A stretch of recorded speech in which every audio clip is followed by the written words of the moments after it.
साम्राज्य, सामान्यांचा असामान्य आवाज। जगातील सर्वात कमी वयाचा आध्यात्मिक बालसाहित्यिक म्हणून माऊलींकडे पाहिले जाते। त्यांचे साहित्य मानवी मनाला समाधान व शांती देणारे असून आजच्या धकाधकीच्या जीवनात आत्मशांती मिळवण्यासाठी माऊलींचे विचार आवश्यक आहेत, असे प्रतिपादन राज्याचे सांस्कृतिक कार्य व माहिती तंत्रज्ञान मंत्री ॲडव्होकेट आशिष शेलार यांनी केले।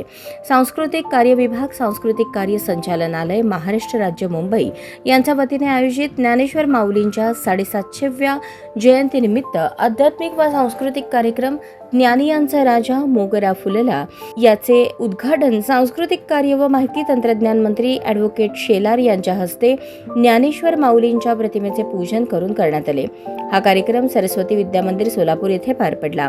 कार्यक्रमास आमदार सुभाष देशमुख, मोहन डोंगरे, माजी जिल्हा परिषद अध्यक्ष शहाजी पवार, शाळेचे संचालक प्रशांत बडवे तसेच इतर मान्यवर व भजनी मंडळी उपस्थित होती। सर्वांचा आत्मा एकच असून मानवता हा एकच धर्म आहे हे सर्व जगाला पटवून देण्यासाठी माऊलींनी ज्ञानेश्वरीचे लिखाण केले आणि तेही अतिशय सर्वसामान्य माणसाला समजेल अशा सोप्या भाषेत त्याचे भाषांतर केले।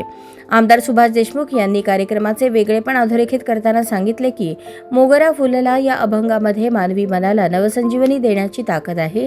हा कार्यक्रम भारताबाहेर इतर देशात सादर करून पसायदानाचे महत्त्व देखील लोकांना पटवून दिले जाईल। कार्यक्रमात सांस्कृतिक कार्य विभागामार्फत राज्यातील भजनी मंडळांना प्रत्येकी 25,000 रुपयांचे अनुदान देण्यात आले। यामध्ये बार्शी, उत्तर सोलापूर आणि धाराशिव येथील भजनी मंडळांचा समावेश होता।